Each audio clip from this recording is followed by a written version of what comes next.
COVID-19 related scams. Let's talk about it. The Federal Trade Commission says coronavirus related scams have cost Americans $13.4 million in 2020. Google blocks more than 100 million phishing emails every day as criminals try to steal money and personal information. About 18 million of them are coronavirus related. Scam websites pose as the real thing, collecting personal data and credit card numbers. With over 40,000 domain names using the word coronavirus, you have to be on alert. Scam calls are getting more convincing too. Last year, Americans were swindled out of $19.7 billion over the phone. That number has only increased even more with new COVID-19 scams. The only thing that can make a pandemic worse is letting scammers and cyber criminals take advantage of you. So let's talk about 10 online COVID-19 scams.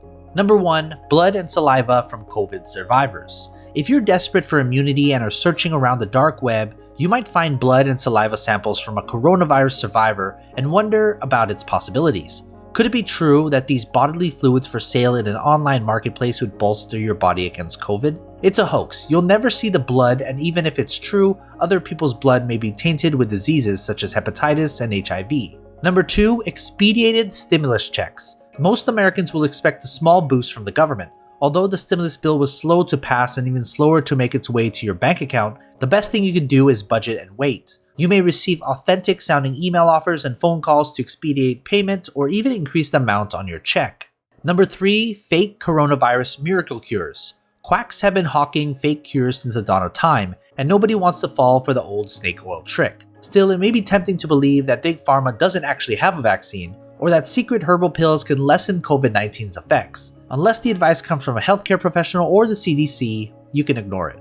Number 4. Tech support scams. You're bound to run into tech problems working from home. Since you probably don't want experts inside your home to fix the problem, you may be at the mercy of online or telephone tech support. Make sure the number you dialed is the real number. Go to the company's official website and get the phone number from the Contact Us section. There are a lot of phishing schemes out there, designed by hackers who want to access personal information. Number 5. Sextortion scams. With so many communicating through Zoom and other video chats, we are now relying on other webcams more than ever. But be mindful of any webcam you own, and consider covering it up when it's not in use. A piece of black electrical tape works well. You might get an email with a subject line that contains your password. When you open the mail, a threatening message claiming to be a hacker saying that your webcam has been compromised and that they've caught you in a moment of intimacy. Now it's time to pay up in Bitcoin or else the hacker will expose you publicly. That password is one compromised in a data breach. Don't pay the hacker. Delete the email, and if you're still using the same password at different sites, change it now. Number 6. Government-issued online coronavirus tests.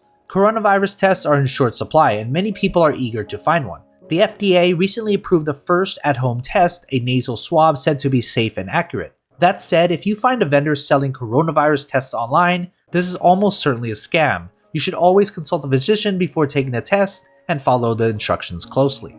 Number 7. No-risk investment. If you're following the news, you know how unpredictable the economy is at this moment. While the stock market is bucking, investment fraud is rampant, seducing eager moneymakers with guaranteed returns and other optimistic wordings. Scammers strive for realistic scenarios like raising money for a company that make medical masks.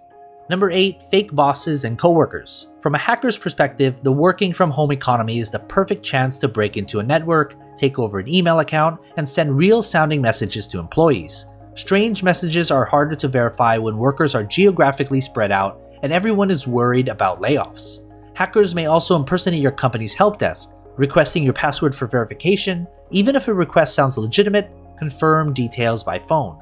Number 9. Phony small business loan sites. Small business owners are struggling, and scammers know the payroll protection program and the economic injury disaster loan process can be difficult to navigate. The only place where you should apply for government assistance for your small business is at the SBA.gov or your local bank. And number 10. Donation scams. Perhaps the most insidious plot right now is the donation scam. Fake charities abound in times of crisis, and the pandemic is no different. Crowdsourcing platforms are life-saving when they're hosted by actual charities, but they can dupe a lot of well-meaning people into handing over their money to criminals. Before you donate any money, check the charity's ratings out. So what are your thoughts? Have you ever been sent a COVID-19 related scam? If you like this video, hit that like button, consider subscribing. I talk about money and everything related to it, so don't miss out. And as always, take care of your money.